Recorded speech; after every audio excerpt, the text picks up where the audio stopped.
El Señor esté con ustedes.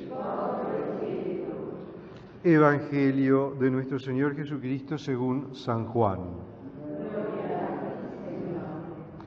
Jesús resucitado se apareció otra vez a los discípulos a orillas del mar de Tiberíades. Sucedió así. Estaban juntos Simón Pedro, Tomás llamado el mellizo, Natanael, el de Caná de Galilea, los hijos de Zebedeo y otros 2 discípulos. Simón Pedro les dijo: voy a pescar. Ellos le respondieron: vamos también nosotros. Salieron y subieron a la barca, pero esa noche no pescaron nada. Al amanecer, Jesús estaba en la orilla, aunque los discípulos no sabían que era Él. Jesús les dijo: muchachos, ¿tienen algo para comer? Ellos respondieron: no. Él les dijo: tiren la red a la derecha de la barca y encontrarán. Ellos la tiraron y se llenó tanto de peces que no podían arrastrarla. El discípulo al que Jesús amaba dijo a Pedro: es el Señor. Cuando Simón Pedro oyó que era el Señor, se ciñó la túnica, que era lo único que llevaba puesto, y se tiró al agua. Los otros discípulos fueron en la barca arrastrando la red con los peces, porque estaba solo a unos 100 metros de la orilla. Al bajar a tierra vieron que había fuego preparado, un pescado sobre las brasas y pan. Jesús les dijo: traigan alguno de los pescados que acaban de sacar. Simón Pedro subió a la barca y sacó la red a tierra llena de peces grandes. Eran 153 y a pesar de ser tantos, la red no se rompió. Jesús les dijo: vengan a comer. Ninguno de los discípulos se atrevía a preguntarle: ¿quién eres?, porque sabían que era el Señor. Jesús se acercó, tomó el pan y se lo dio, e hizo lo mismo con el pescado. Esta fue la tercera vez que Jesús resucitado se apareció a sus discípulos. Después de comer, Jesús dijo a Simón Pedro: Simón, hijo de Juan, ¿me amas más que estos? Él le respondió: sí, Señor, tú sabes que te quiero. Jesús le dijo: apacienta a mis corderos. Le volvió a decir por segunda vez: Simón, hijo de Juan, ¿me amas? Sí, Señor, sabes que te quiero. Jesús le dijo: apacienta mis ovejas. Le preguntó por tercera vez: Simón, hijo de Juan, ¿me quieres? Pedro se entristeció de que por tercera vez Jesús le preguntara si lo quería y le dijo: Señor, tú lo sabes todo, sabes que te quiero. Jesús le dijo: apacienta a mis ovejas. Te aseguro que cuando eras joven tú mismo te vestías e ibas donde querías, pero cuando seas viejo extenderás tus brazos y otro te atará y te llevará donde no quieras. De esta manera indicaba con qué muerte Pedro debía glorificar a Dios. Y después de hablar así le dijo: sígueme. Palabra del Señor.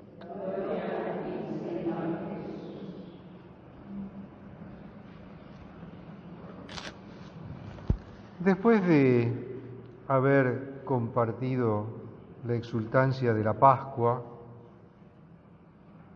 y de los 2 primeros encuentros de Jesús con sus discípulos que nos narra el Evangelio de Juan, ahora tenemos esta tercera aparición de Jesús, este tercer encuentro de Jesús con sus discípulos a orillas del mar de Galilea.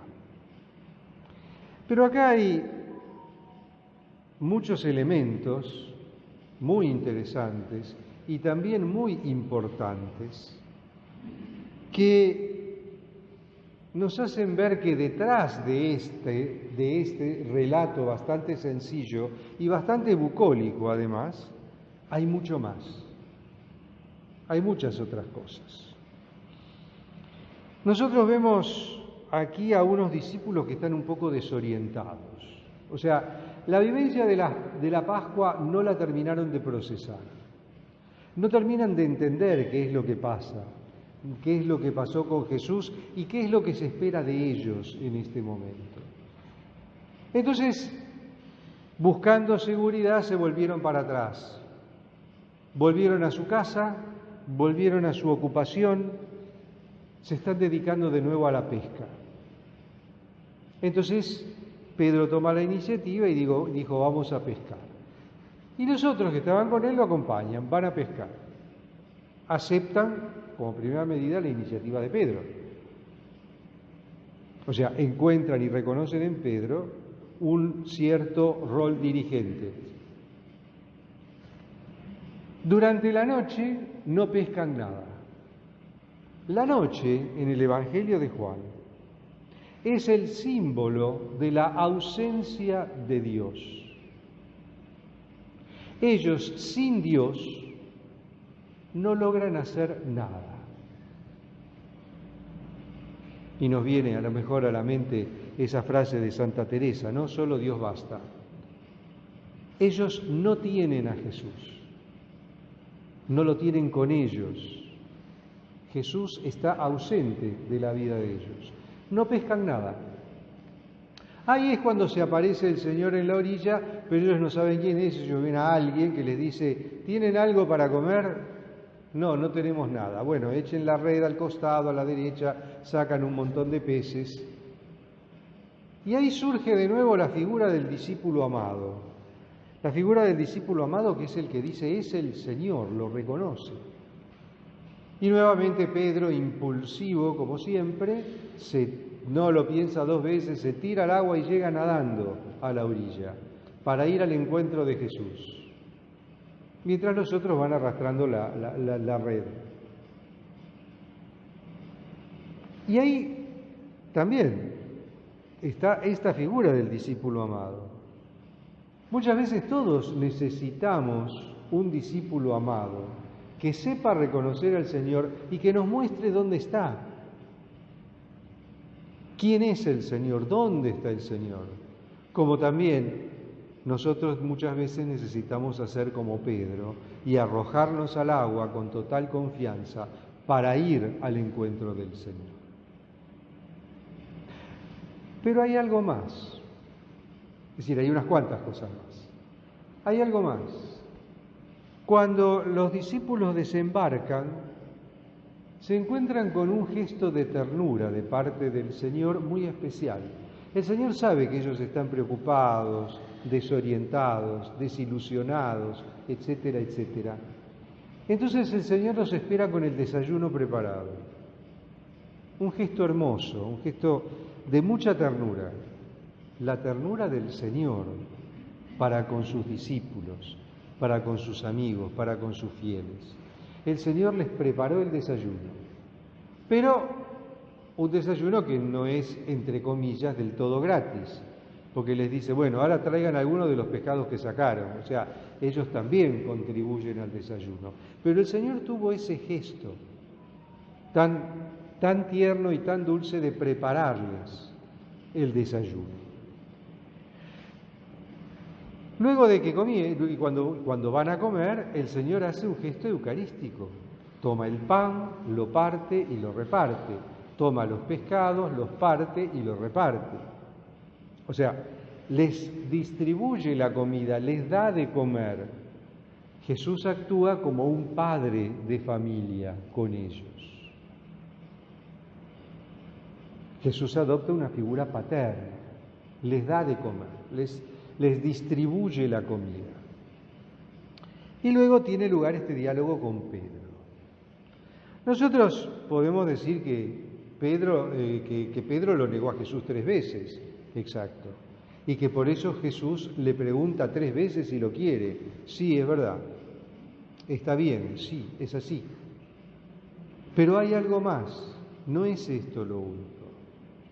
Esta triple pregunta a Pedro es una triple pregunta ritual. El rito, los ritos de instalación de alguien en autoridad en el Antiguo Testamento siempre implicaban esta triple pregunta. Una triple pregunta que parte también de una limitación que tienen las lenguas semíticas en las cuales no existe el superlativo. Para hablar de Dios En el Antiguo Testamento se habla del que es 3 veces santo. Y se habla del santo, santo, santo. Nosotros cuando rezamos el santo decimos santo, santo, santo, lo decimos 3 veces. Cuando se habla de Dios, se lo menciona como el 3 veces santo. En las lenguas semíticas no existía el superlativo, bueno, no existe tampoco ahora. No se dice santísimo. En lugar de decir santísimo, se dice el 3 veces santo. Entonces, esta triple confesión de amor de Pedro a Jesús, esta triple confesión de amor que Jesús le pide a Pedro, resulta ser una afirmación de que el Señor Jesús es 3 veces amado por Pedro. Es decir, que es amado por Pedro por encima de cualquier otra cosa, por encima de todos los seres humanos del mundo, por encima de todas las cosas de la creación e inclusive por encima de su propia vida. Jesús es el 3 veces amado y por ese Jesús 3 veces amado, Pedro llegará inclusive al martirio. Pero esa triple confesión de Pedro le vale que Jesús lo instale al frente de la comunidad. Porque a cada confesión de amor viene la misión. Apacienta mis corderos, apacienta mis ovejas, apacienta mis ovejas. ¿Por qué esa distinción de corderos y ovejas? Porque los corderos representaban para el piadoso israelita de aquella época los miembros más débiles del pueblo de Dios. Es decir, que la misión de Pedro va para todos, no solo para las ovejas, sino también para los corderitos, para los más débiles. La misión de Pedro va para toda la humanidad. Entonces el Señor lo instala en autoridad al frente de su iglesia. Ya le había dicho que él iba a ser la piedra sobre la que iba a edificar su iglesia. Ya le había dicho que él debía confirmar a los hermanos. Y ahora, a través de este diálogo, de esta triple pregunta y de esta triple confesión de Pedro, el Señor formalmente lo instala y lo establece como cabeza de la iglesia. Esto es muy importante tenerlo en cuenta porque no es un diálogo al azar, no es un diálogo al acaso. Es un diálogo en el que se ve claramente esta intencionalidad del Señor de poner a Pedro al frente de su iglesia, algo que ya había dicho antes, pero que ahora cumple de manera ritual. Por eso es que este texto es tan importante para la vida de la iglesia. Pedro es la cabeza de la iglesia y de Pedro seguirán sus sucesores hasta el día de hoy. Pedro, cabeza de la iglesia, Jesús que lo declara formalmente tal y Jesús que también lo instala y establece como cabeza de la iglesia. En este encuentro de Jesús con sus discípulos hay muchísimas cosas.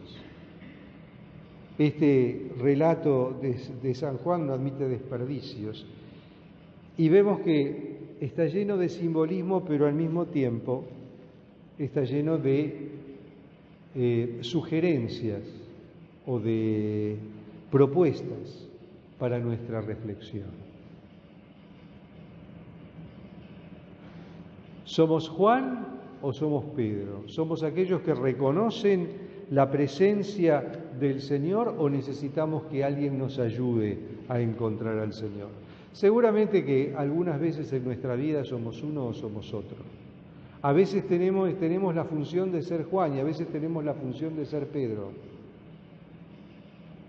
Pero siempre, siempre, siempre No olvidemos aquello de Santa Teresa, solo Dios basta. Quien a Dios tiene, nada le falta.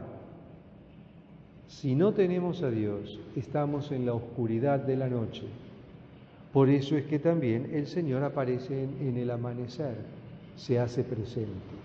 Cuando comienza a clarear el día, y el Señor espera a los discípulos y les dice, ven, conmigo pueden hacerlo todo, conmigo van a llenar la barca de peces, conmigo van a ir a cualquier parte, sin mí no pueden hacer nada. Y el Señor nos está diciendo eso a cada uno de nosotros todos los días. Sin Él no podemos hacer nada, sin Él no somos nada. Pero al mismo tiempo nos está diciendo, miren que Pedro es la cabeza. Alabado sea Jesucristo.